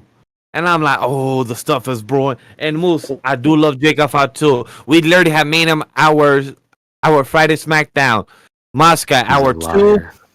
Our 2 is Chelsea Green. I appreciate you. Continue retweeting. I will pledge allegiance for you, girl. So thank you very much. And the last thing I was gonna say. This story reminded me about Finn Balor from this past Monday when it was Finn against Braun Breaker, where Dom caused his match as well for Finn. So it's kind of a bit of reference of two type of similar leaders or pack that are getting a bit of miscommunication across each other, because one of them could be a snake or one of them could be. I don't have another reference for that one. I drew blank, but yeah, I understood though. Yeah, I think so. But also to correct you, EO's number 2 for us. You know, as great as our wonderful, awesome, fantastical U.S. champion is, she's no EO. No. EO is for Monday's show. For Friday's show, it's just green. I see. I see what you're saying. I thought you were talking about all encompassing. I got you. Okay, the loopholes, but drop your bag. The good old loopholes. Talk to us about our match of Braun Strowman defeating Jacob Fatu in a 9-minute match of a DQ, or about Jacob Fatu crash out. I mean, I feel like it makes sense for the story. There was part of me that wanted Jacob to win, but I understood why it happened. But yeah, that makes sense for the story, because you got to give Jacob some ammo to fire at Solo when it comes to the overall feud between the both of them. And you could obviously see, when Solo lost to Ula Fala and just everything that transpired after that. And then just always having Solo being the center of attention all the time. I just feel like it makes sense for it to head down this direction. So I do expect things to get a little bit more chaotic next week, because we definitely need to start kicking things into gear when it comes to, fully taking off with this match between both of these guys. Oh yeah, I totally agree, and I think this was a. Oh my god, yeah, I live for it. I can't wait for it. I need that pig roast over during WrestleMania season. Give it to me, WWE. Do it. Make it happen. Jump on the make it happen wagon and do it. Oh man, but we'll probably have more to dive into that as we continue. But here, ladies and gentlemen, boys and girls, children of all ages, if you recall, as we move on to our next segment, as I segue us into our next lovely segment, one of our biggest complaints about this women's title feud with Tiffany and Charlotte was the fact that, we haven't really had much promo time with the two. They haven't really had the mic against each other. It's been like either Charlotte just standing up over Tiffany after she's been beaten down by like Nia, or like last week when we had the kind of crappy pull apart brawl. This week we have an exclusive interview with the two where they're both in separate locations talking to each other, and this was not good. This is not good. It was neither performed well by both ladies, but it made Tiffany kind of look worse. Like, whatever lines she was fed for it was something straight out of a 2K My Rise segment. Yeah. Like, I don't know. And Charlotte, I mean, she could care less being there, unless that's just the Botox on her. But oh man, that was actually kind of mean what I just said there. But oh my gosh, you literally aren't moving me at all, Charlotte, with anything you do. And as soon as the match happens, I hope Tiffany wins. But man, Tiffany's not looking good going into this WrestleMania match. I mean, she started to last week a little bit. I'll give last week's thing that much credit, but even then, it's not much of anything. It's not much. And man, it's just how do you? Oh my gosh! Like, she had to repeat herself twice about the whole anytime anything's hot, you have to throw water on it. Yeah. Why did she repeat herself? It felt so random. I don't know. Like, and a lot of people online are saying, "Oh, this felt real. This felt like a real conversation." I'm like, well, not really. No. No. The only thing that real out of that Charlotte was shooting. Yeah, like you were mentioning that earlier, Drop. So yeah, because like I noticed that within the promo itself, because you could tell that Tiffany was just following what was supposed to be said within the segment itself. Mm-hmm. The stuff that Charlotte was saying, it didn't really sound like it was coming off of a piece of paper or anything. It's almost like she was just letting out some steam that she had. when it comes to her saying that, Tiffany's not even the hottest thing into WWE, and a lot of people could look at that and be like, oh yeah, because you got Stephanie Vaquer at NXT, you got Julia, you got Soruka, you got all those ladies in NXT. You got like Rhea, Bianca, Io, and all of them. A lot of people can look at that with the way that she says things, and then you could look at it where she's like, "I'm here for real competition." And when you dissect that, you could see how she's been treating Tiffany ever since they encountered each other, where she's just literally always on top of her. Which is why I said this in the very beginning. I had a problem with this build to begin with, because it's always Charlotte being above Tiffany throughout this entire build. Even with that little brawl last week, it was no different with what they were doing before, just constantly attacking one another, sitting on a chair, looking down on somebody, or just attacking them after a match just to get some sort of leverage or whatever. It just seems like, Charlotte is just really saying some things on the top of her head, which some of them do that when it comes to really selling a moment. But at the same time, that's also a way of them like venting frustration. Because if you recall with that whole thing that happened with LA Knight and Drew McIntyre, when LA Knight was giving that whole thing about mental health and everything, and he was saying, you remember that whole promo he had, and then he glanced at Drew McIntyre several times. Yeah. So you obviously knew that he was shooting because of what happened over that weekend when it came to the Rumble. It's like something right here. She's like, I'm not saying Charlotte's looking at Tiffany like this, but let's say, for example, she looks at Tiffany and she's like, this girl can't cut a promo. She thinks she's all that, even making fun of her like via cash-in and everything like that. And it's almost like she's just belittling her with like whatever she's doing. It almost looked okay, I want to take the shortcut just to get my title back so I can be on top again. Like that's pretty much the way I look at it. It's like, she looks like the easiest person I can take down. I can easily trap her in a figure 8, get my title back, and then just have it for like the whole year until, I go up against somebody else, beat them, or whatever plans that they have in the cards. Like, it just seems like, I don't use this word very often, but it's almost like you're trying to bury Tiffany a little bit.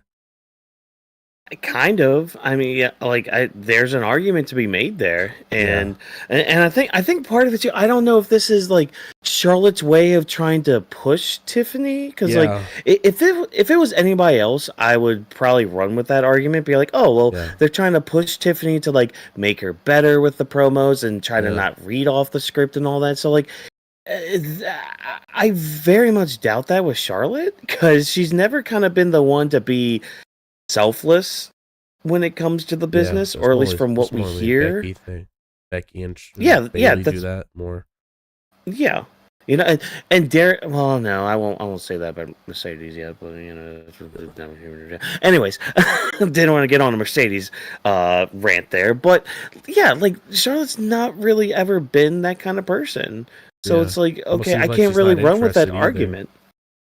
Yeah, like, see, that's the other thing. It doesn't seem like she could give a shit about any of this. And I mean, that's been my issue this whole build.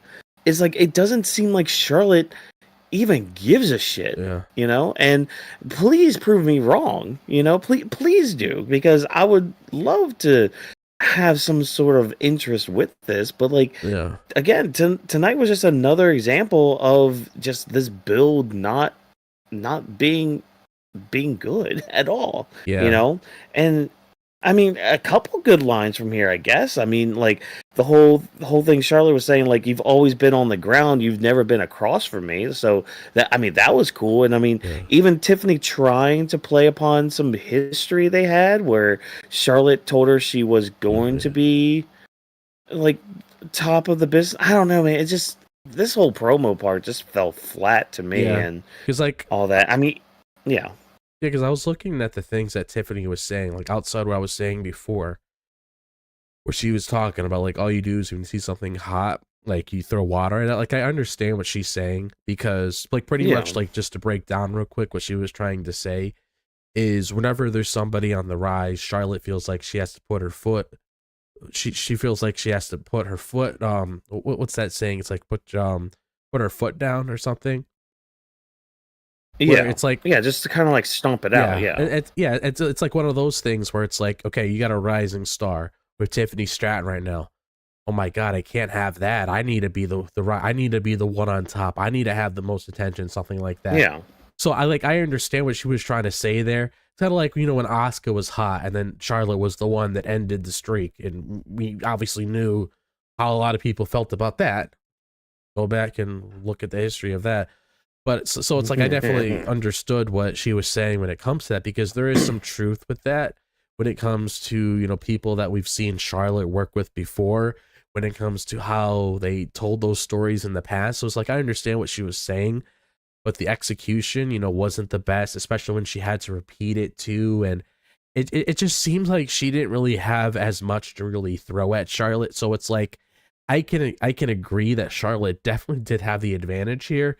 And I don't know if that was done by design to make Charlotte look good, because it's like see, my whole problem with the whole thing of like Charlotte trying to bring something out of Tiffany, I feel like Tiffany should be prepared for Charlotte, because you would have thought she would come back sooner or later trying to reclaim her throne.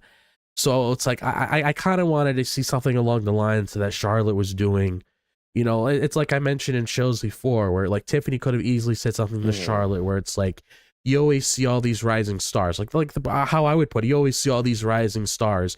When it comes to Asuka, when she was like, you could dive into her history, because that's when you make it feel real. It's like, oh, you saw how hot Asuka was all those years ago, and then you ended her streak, and then you did you did all this stuff with Bayley, you did all this stuff with Becky, you know, etc. So on. Just dive into stuff that really cuts deep. Oh, and you think you can get all you want just because you're Ric Flair's daughter. You feel like you can have all these championship titles just because your father did.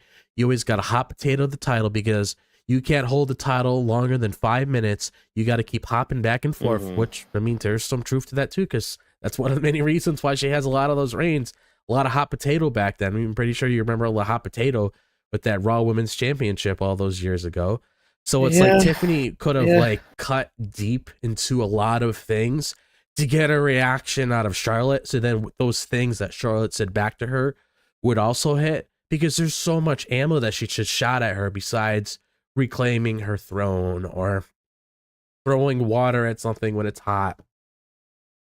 Because they need like some intensity here.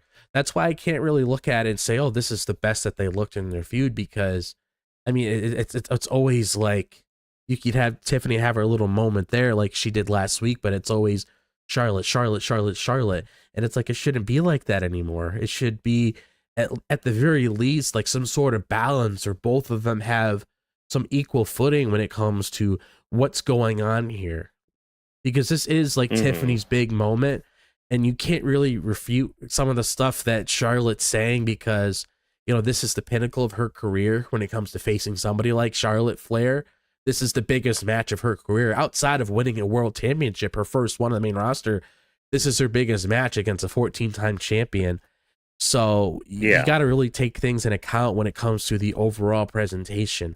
I don't want it to just be one of those things where we look at it where it's like they had a great match and Tiffany won or Charlotte won or whatever it is. Like, you could only take so much abuse until you fire back. And I was really hoping, just based on what we're seeing so far, because we got 4 more weeks, but just based on what I'm seeing so far, I was expecting like a lot more out of this.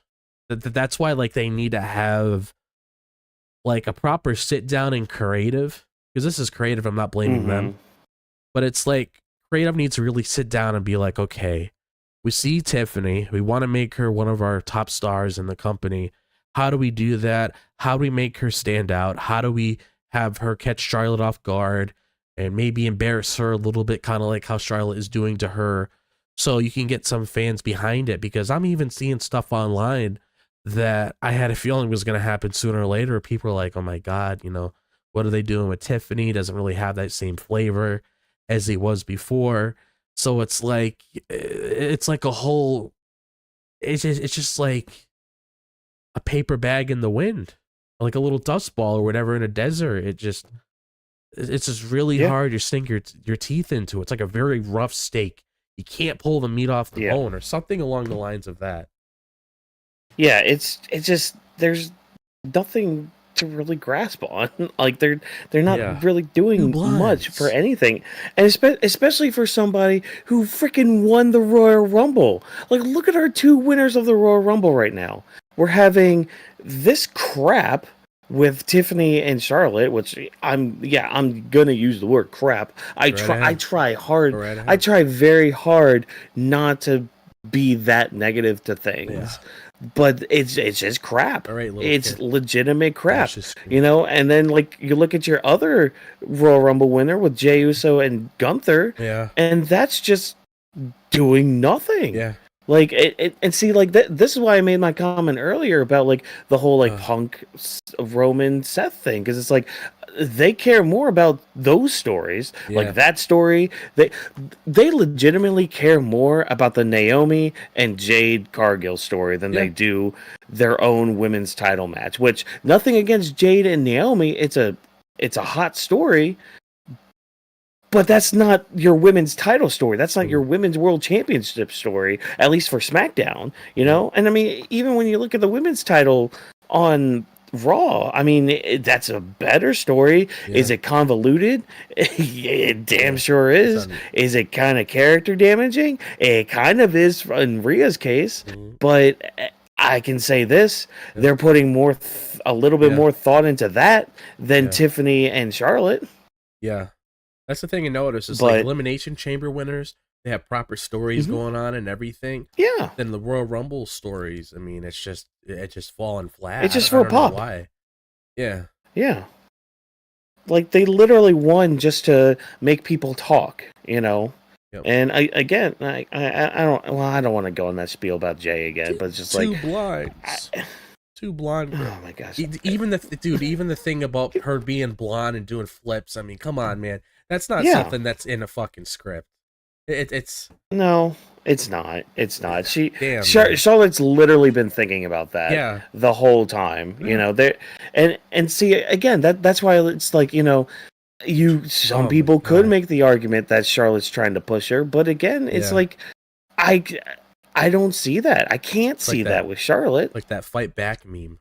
With like the Jitsu guys, and you got what was it? Nanami and Yuji fighting Mahito. It's like fight back. I'm not gonna say what it actually says, because I don't use that term on here. But it's like you got to keep fighting back, and it's like that's like Charlotte in that case, like fight back, and Tiffany's just like taking it in a way. Yeah. Well, what about our resident? I'm actually really curious. Our positive influence here. I'm excited for this. I already know. It was whack as hell. She was flat. There it is. That shit was like the guy said. For you to have her repeat herself, not just once, twice. That hey, when something on fire, you gotta water. I'm like, there's more to that sentence, and you're repeating it twice. Yeah. Like you're saying that when it comes to the fire, you want to water where it doesn't, shine again, or it doesn't bright again, and you want to be the queen, or you want to be, shine bright as a Phoenix Queen or something. Yeah. But just repeating yourself twice, it didn't add anything. It just made you look more stupid or flat as how underwhelming promo. And Charlotte, I'm not gonna go as what Watkins said in the beginning of the segment, but you were trying too hard in the outfit and in what you were trying to say and trying to do, and it didn't add no attraction to the promo itself. It felt like Job just said recently, you're another blonde chick and another person that could do flips. All right, so I mean, Ruka and another few girls in NXT are the same thing like you, another blonde chick that could do flips. Yeah. So when it comes to you, Charlotte, this promo to me felt very underwhelming, and I hate it when Drops posted it on our SmackDown thread, that somebody had the dash to say, "Oh, this was the best that Charlotte and Tiffany look in the promo." Like, bitch, my dude, this was the only fucking promo they had when it was just them. The last time we had a promo of them, it was when Rhea and Tiffany was there to decide who was the person that's going to be chosen. Other than that, that was the last time we had one. After that, it was 2 or 3 brawls. Sorry, 2 or 3 squashes from Charlotte trying to look on top. 1 brawl, and then like a 2-minute segment of them talking that it didn't add to anything to actual feud. For this one to be the actual feud, the first one of promo back and forth speaking of who's gonna look on top or who's gonna look on bottom, this was flat as hell. It didn't add anything. It was just more looking bad for Tiffany, looking bad for Charlotte for what they could have done better. More homework, more try to work the script or work the format of what they could have gone against each other. Yeah. Especially a lot of the interruptions. Oh yeah, that's the other thing. Like, and I guess that's why people were trying to mention, oh yeah, this feels so real. Just like, no, this feels clunky as hell. Want to know something? Like, it feels like they didn't even like. You look back at that Seth Rollins and Matt Riddle thing. Oh my god, yeah. You want to talk about like looking and feeling real? There you go, right there. Like that's a real like. What do you call these interviews? Like, I'm just gonna say an interview. Fuck it. Yeah. Like that. That's how you make these interview segments like this feel real. Oh yeah, when shit like that. When Seth said, that's why your family left you and everything, and Matt Riddle was ready, like, yo, where you at? Where you at? Where's your location? What hotel room? Yeah, I'm gonna come and fight they you. were actually incorporating real life things currently going on at the time of his situation.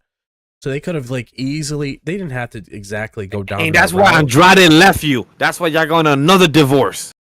Right there. I mean, if you really want to, I mean, I actually can't. I actually can't disagree with him there. If they actually wanted to add some fuel there, I mean, that's a way to do it. I mean, you look at it like this. It's like, I mean, let's say if Charlotte did something like beyond outside what she said to her. Let's say she mentioned something that looks like some personal shit or whatever about her appearance or like doing stuff to make her look whatever, or something along the lines of that, something that cuts deep. I feel like by default she has every right to say something like that if it's like something that really hits the nerve string. You can't just let someone else say something like that and get away with it. I hope Tiffany shoots like that. I hope she shoots from the hip right there. Yeah, I feel like she has it in her. They need to let her. She does. I want them to like give her a little test and have her orchestrate things outside of like a paper. Yeah. Like, and that's how you test somebody. That's how you push them, because like, I don't know. I don't want to keep harping on that too. Cause that's literally just beating the dead horse. Stop it. He's already dead.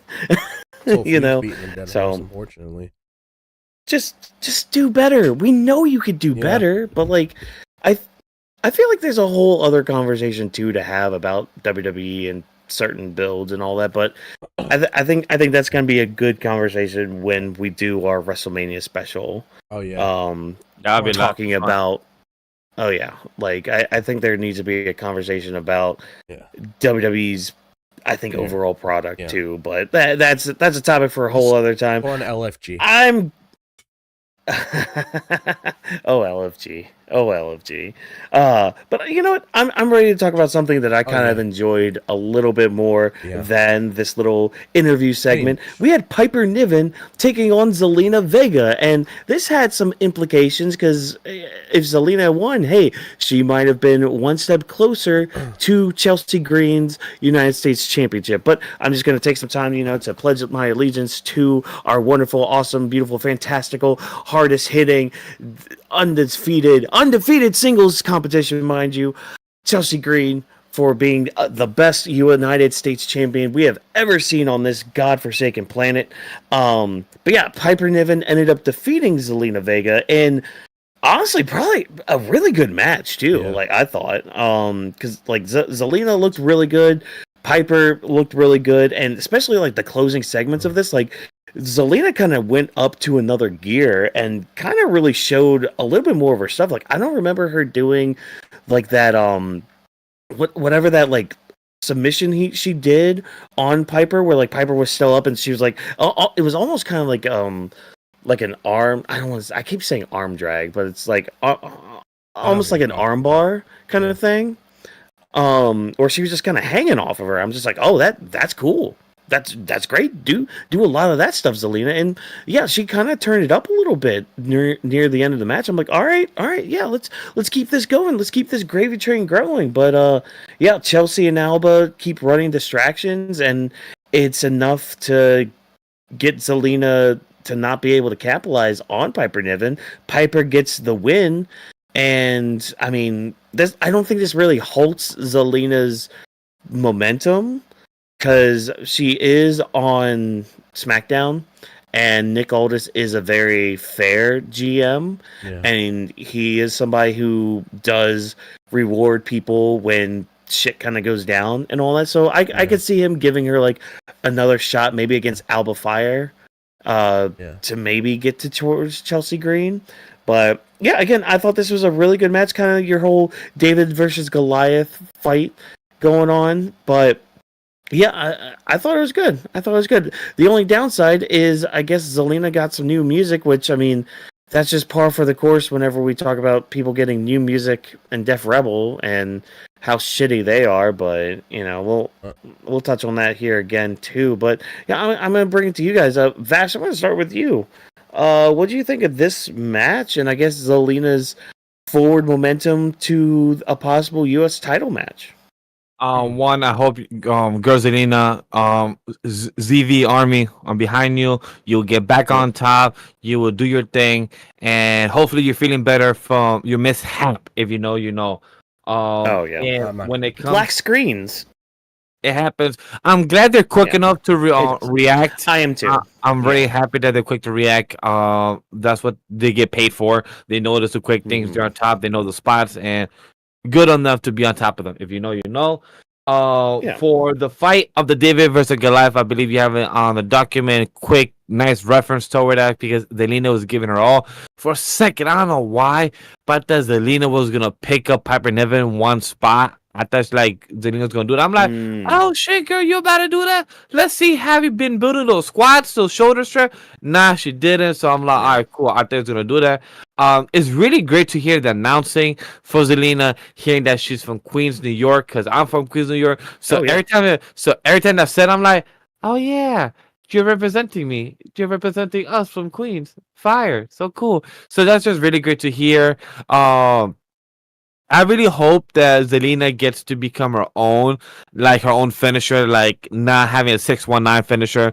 Hopefully she gets to evolve that into like a move of her own. I know that is a reference of her childhood inspiration, Rey Mysterio and such as, but hopefully she gets to have her, become her own person with her own moveset.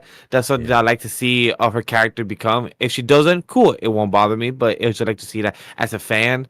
But the match was really good executed. She did a little I forgot the move was, but she did a little jump from the rope and got Piper Niven nice. I don't think it was a neck breaker. I forgot the move exactly what it was, but the meteor.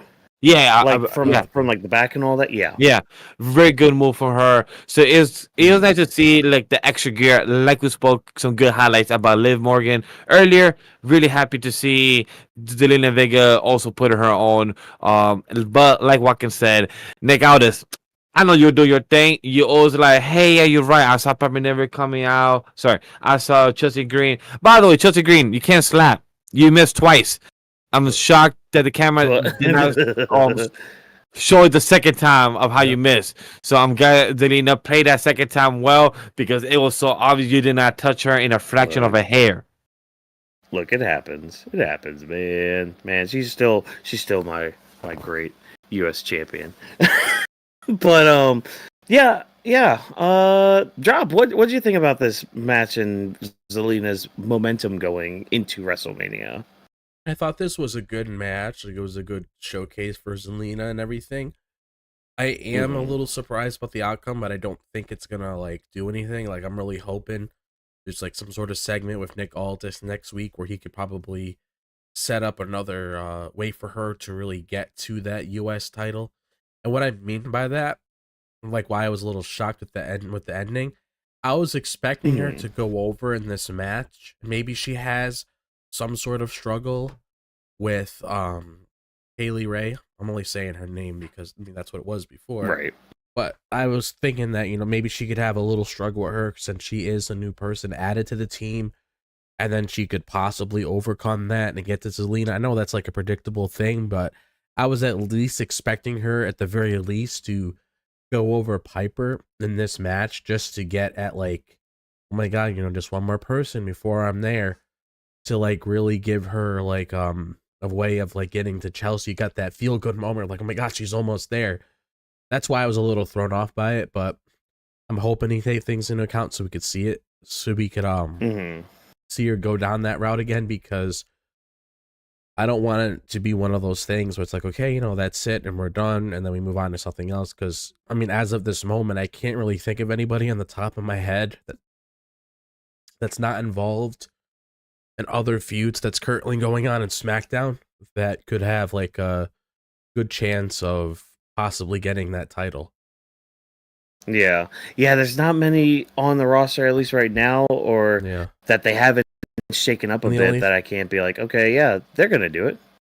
Who was the that? only thing I can think of is she might possibly get Michin and BFAB towards her, which again, I don't know if I really want to see their involvement there, only because we've seen it so much.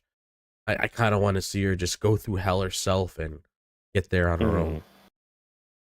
Yeah, I would like it to be just on her own too, but time will tell. We'll see. This will be a good kind of palate cleanser during Mania season, during WrestleMania, I think, because with a lot of these hot feuds going on, it's nice to have one that's just like, it's hot enough to be on the Mania card, but like it's one to kind of ease us a little bit, not kind of always go all gas, no brakes and everything, but yeah, we'll move right along to our next match. This was actually our first match of the night, with Damian Priest and Jimmy Uso taking on Shinsuke Nakamura and Drew McIntyre. And Drew and Priest waste no time going in after each other, and kind of starts a little brawl between Nakamura, Drew, and Priest. But they get to the ring. Big Jim does a big old top rope dive onto everybody, and I mean, we get a typical tag team match, holla holla playa in WWE, and the faces ended up getting the win. Drew destroys Priest yet again, and vows to continue destroying him. And Drew later on, he explains that, look, I explained it like you were a 5-year-old, but I'll do it again.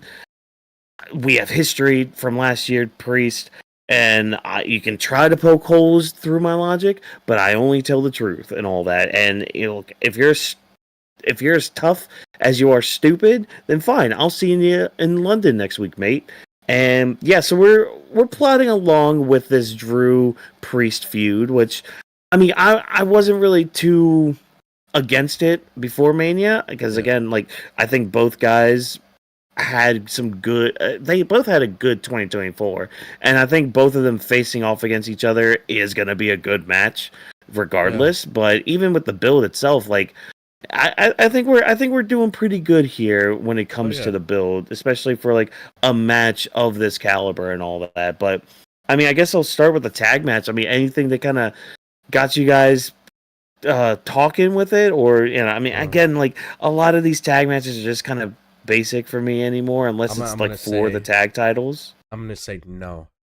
I didn't really feel anything with this tag match, if I'm being perfectly honest, because it's exactly how you put it. You got these two other guys button heads, and you got these other two guys button heads. You throw them together in a tag match, two faces against two heels. That's basically what it was. I was more looking into like whatever was going on between Drew and Damian Priest, which I'm not against the match at all, because there's history there when it comes to Damian Priest being that dead end that Drew McIntyre like can't cross, because he's always having like the upper hand when it comes to costing him his title, ruining his chances with the Money in the Bank, and everything along the lines of that. He's just been this constant roadblock for the guy. So I like how, again, we got some good story, brewing between both of these guys, and I can see the promo segments between them once we get a little bit more of them definitely hitting. But I mean, that's how personally looked at the match. Yeah. What about you, Vash? What'd you think of the match and just everything going on afterwards? When it comes to the match itself, I did like the Damian Priest and Jimmy Uso chemistry. That's one thing I will highlight. The chemistry of them was pretty cool. When it came to Damian Priest, I love seeing Damian Priest crash out. No, sorry, not Damian Priest. Drew McIntyre. Yeah. I love seeing Drew McIntyre crash out. It's always been hilarious. Even when he spoke to, I believe, Captain Kelly when they spoke outside in the arena, and he popped up with Seth. He kept staring at him for a second. I don't know about you guys, but when I saw Drew McIntyre look at Seth in the back, I thought he was gonna interrupt the CM Punk, Roman Reigns, and Seth segment. I thought Drew was like, you know what? Instead of going home or going back to the hotel, I'm actually coming with some shit up here. That's what I think he was about to do. Like, oh shit, we better have a fatal four-way. Like, how's this going to intertwine? It makes sense. Drew has story with CM Punk, Seth, and old Roman and everything. So I wonder how's that going to go. But I'm like, okay, now that's just doing too much star power. And with no title on line, like, that's kind of doing too much now. But that's how my brain went. But with Damian Priest and Drew McIntyre build up as well, I mean, I'm glad for the tag team and all, but I feel my words just did a little fusion.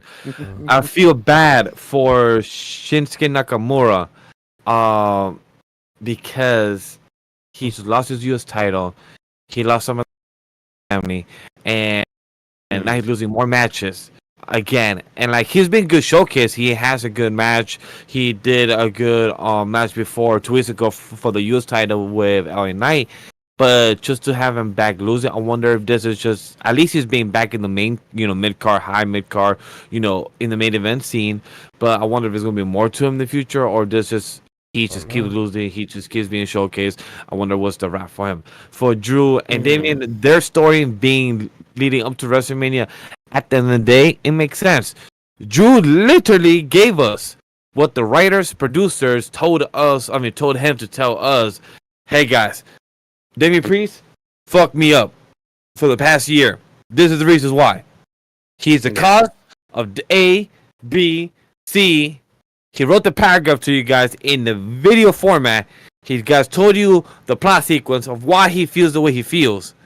If you guys don't believe it, then that's on you. If you guys don't want the match, that's on you. That's totally different. But he literally gave why Drew McIntyre crashes out for Damian Priest every single time.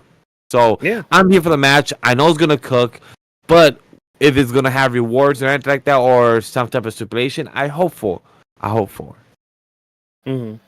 Yeah, I mean, we'll have to see. I doubt it's going to get a stipulation. I don't think it's going to be as hot as something like, Randy and KO are, but it's still going to be a good match regardless, I think. So, yeah. I mean, it was what it was. It started the night off great. It kind of sucks that Jimmy seems very lost in the shuffle right now, because it seemed like he was going to be part of the U.S. title scene, but he's kind of not right now. It seems like we're going a different direction with the U.S. title. I mean, even that's kind of up in the air too right now. My question to you guys: did you guys find it funny of how he also did a suicide jump or dive? And he looked at the camera like, and I felt like that was him telling like, "Hey Jay, my little brother, this is how you do a dive without doing a botch." Like, I just felt like, like little jokingly love. He like, "Yo, brother, I got you, bro." Yeah, he's probably watch me. Yeah, he's probably trolling him. Yeah. Oh, of course. But it's all funny games. I love that scene. And I agree, Walkers. You brought a good point about Jimmy. I feel like he's lost on the shuffle, but hopefully he gets back into what it could be, the U.S. title. Maybe we have something with Jacob. Probably he joins back, or maybe he stops Jacob from interrupting the match at SmackDown for next week. at the British England at the United Kingdom. Yeah, we'll have to see how everything goes down there in London. Oh man. But yeah, let's kind of dive in. This is our last match of the night too. This was actually technically our main event match. We had the Street Profits coming out. First of all, they came out to kind of celebrate their title win, rightfully so. Again, just gotta mention the fact that why did we change their music? Are they turning heel? And if so, again, why are we changing their music? I don't understand how when Beethoven was going deaf, he could write better music than people who are getting paid to make music. Yeah. I don't get that. I don't understand that, but that's besides the point. Yeah, like why? I don't want to harp on that anymore. But again, Street Profits are out here to celebrate their big title win from last week, which yes, again, you guys deserve it. But out come Los Garza with Santos Escobar. They have some beef with the Street Profits. Obviously, they were accused of attacking them many months ago. They want a title shot, but they kind of gotta get in the back of the line because Pretty Deadly are the number one contenders, which we find out that match is going to be next week in London. So the Yes Boys, makes sense. They're going to be in their home country and all that. So great, cool. It's going to be a fun match and all that. And the Profits are looking to fight somebody. And since Los Garza are there, hey, let's have at it. Let's go at it with the Street Profits taking on Los Garza. Oh, yeah. And they had a pretty steaming match tonight. I thought it was pretty good. The moment where Los Garza had, they had Montez Ford up like at the top rope doing like I forgot what the move is called, but like they flip him over and he lands on his feet and they're both just in the turnbuckle, just like staring at him. The whole time I'm just thinking, wait, why don't one of you guys try to drop kick him? But it's also the point too where it's just like, oh, they're both just kind of stunned that he just landed on his feet from their move. And it's just like, I believe it was one line from Triple H, telling Bad Bunny, or I believe telling one of the celebrities, when they've been involved in WWE, and he said, "Enjoy the moment, take your time, know how to read the crowd energy, and be in the moment." And I love how Montez Ford did a flip. He looked and took his time to look at the crowd, look at the camera, to stare, like his eyes pop out. And Los Garza as well, just being stunned. I love how you said they could have done a drop kick, do something to kind of ruin the moment. But just having Los Garza continue looking the cameraman, just panning. I felt like also the meme of the JoJo Bizarre song, like just coming in and just like to be continued. And then we just see them cut. It would have been a perfect scene. Like, I don't know. I felt like it was a perfect meme moment as well. It'll definitely become a meme. Yeah, it'll definitely have some meme potential. But the match was great. I love how they gave them time. I believe they was going out for a good 10, 12 minutes. 14 minutes actually. It was a 14-minute and 33-second match. But Los Garza, Angel and Berto, they actually played it well. Santos, good job on Italian. Makes sense. That did well for you, but you being on the side of the ring and trying to promote your boys, saying that look at us, we're the best out here. Look at us. And I'm like, so did he become the manager? Because that's what it feels like. Like he has just became like the the backup person and became the manager. What I feel like he reminds me a bit of La Familia from NXT, the Mafia House, from Tony D'Angelo. Oh. Okay, I mean, that's kind of the whole shtick with Legado del Fantasma. They kind of are. I mean, correct me if I'm wrong too with that drop. It's like they kind of are like a Mexican cartel kind of thing, I guess. Yeah, pretty much. Yeah, like kind of a Spanish mafioso and all that. But yeah, so what about you, Drop? What did you think of this match that we got, this impromptu match that we got? It wasn't scheduled or anything. It's just like, hey, you guys want the smoke? We're right here. Bring it on. That was a great match between the both of the guys. I mean, it's kind of hard for them to really have a bad match considering how talented both of them are. So I really enjoyed seeing this match take place between the both of them, and I'm very curious to see how the WrestleMania build's gonna revolve around the tag team titles on SmackDown. Like, who's gonna get involved? Is it gonna be a one-on-one match? Is it going to be a multi-match, a ladder match? Whatever the case may be. So I'm really curious to see what's gonna transpire out of this, because we do have Pretty Deadly having that match with them next week, which I would assume Street Profits go over there. But I'm just very curious to see what the game plan is going to be moving forward with all these guys. Yeah, because like it seems like we're building for a multi-man thing. Because like even later on, we get this little segment with like Pretty Deadly running into DIY, and they kind of run it back where it's like, oh, DIY, we'll scratch your backs if you scratch yours, and they get a no boys from the Yes Boys, and again, Motor City Machine Guns are there to just kind of troll DIY again. Ooh. So yeah, I think it was I think we're building towards a multi-man, but I don't know. It's very hard to tell with especially the SmackDown tag division, because like everybody just kind of seems like all the tag teams seem involved with the title picture, which on one hand is kind of cool. Like you're actually giving your tag teams something to do, and everybody feels important. Whereas with the Raw one, I believe dropped there it is earlier last week, where if we're gonna get a tag team having a multi-man match, we're okay with SmackDown being like the Fatal 4-Way for Street Profits and then 3 other teams, so the Fatal 5.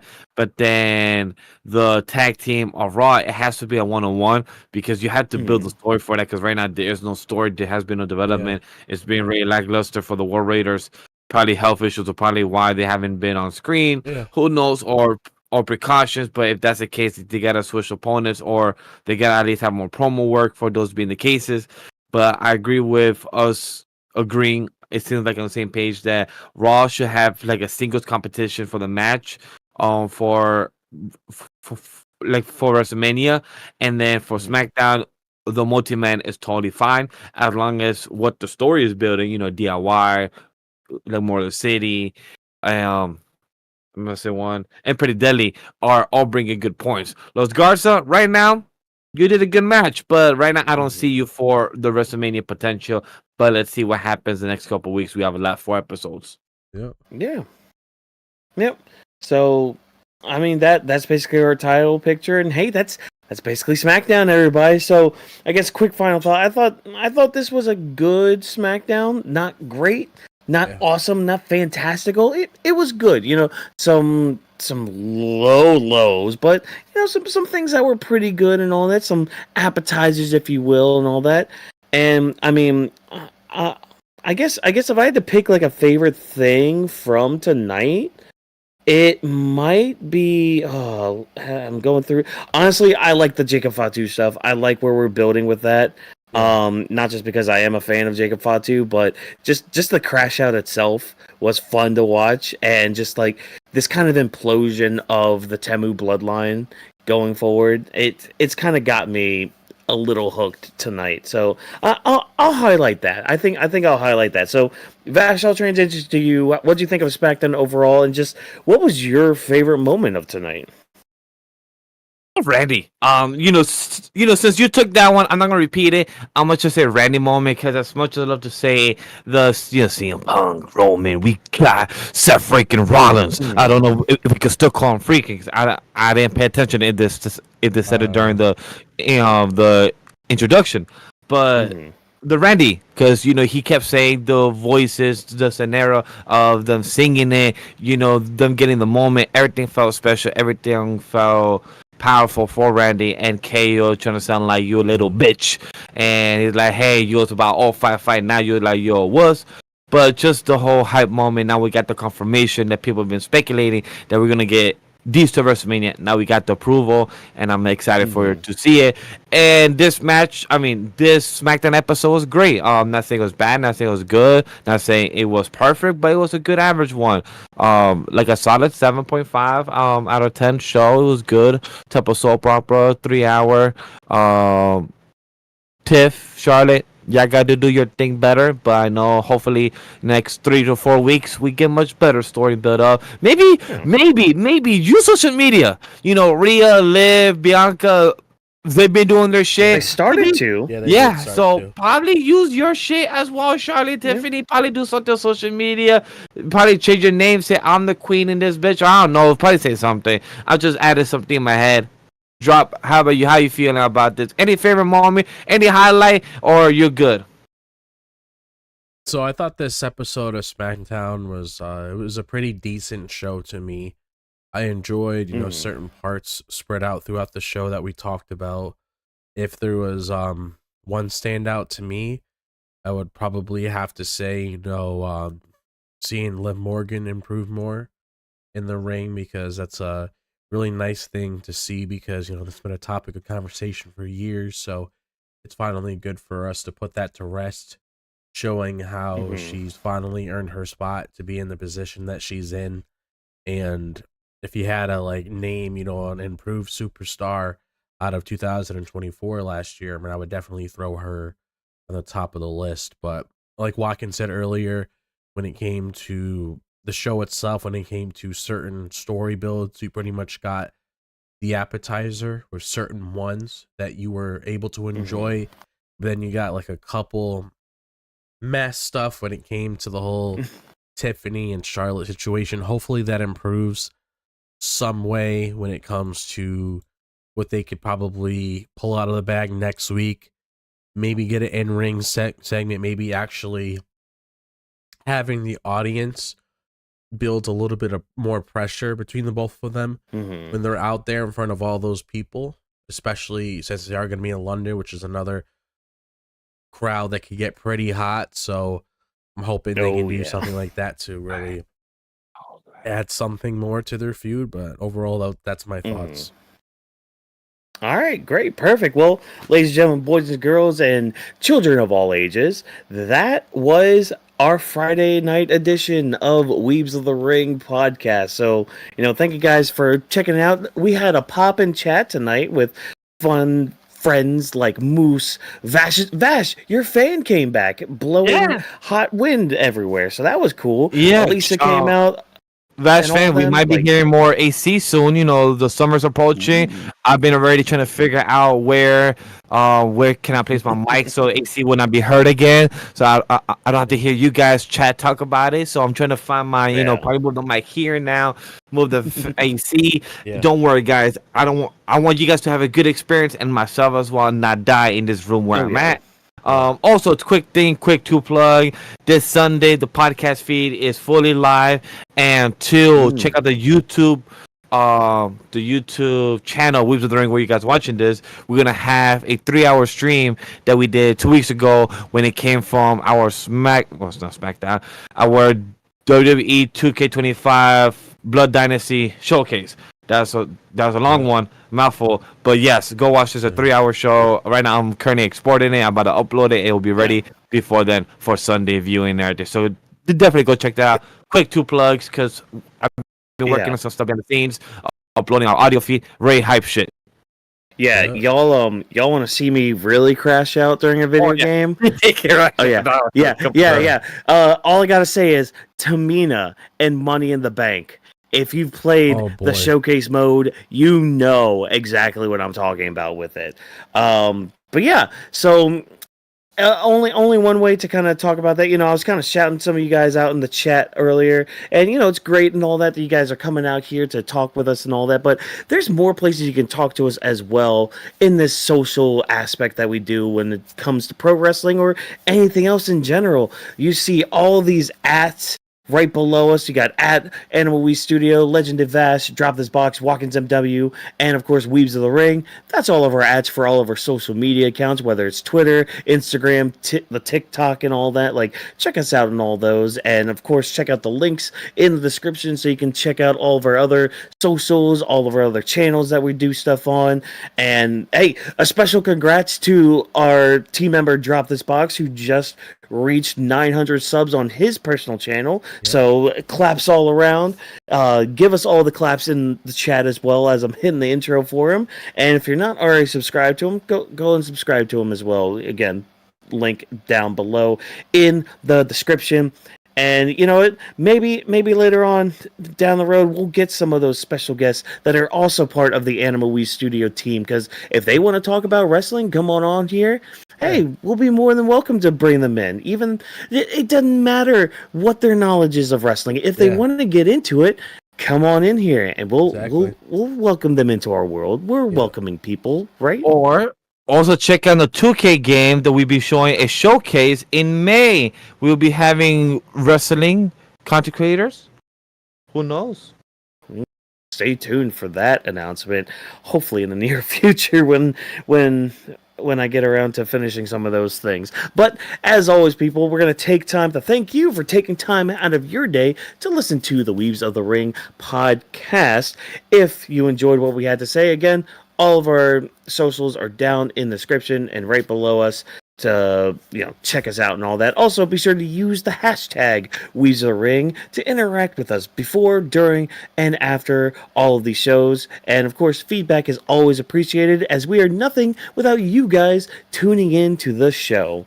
Weebs of the Ring is presented by AniMa W3 Studio. Thanks as always to our production team for all the hard work that they put in every single day of every single moment of every single life cycle that we are doing all of this stuff.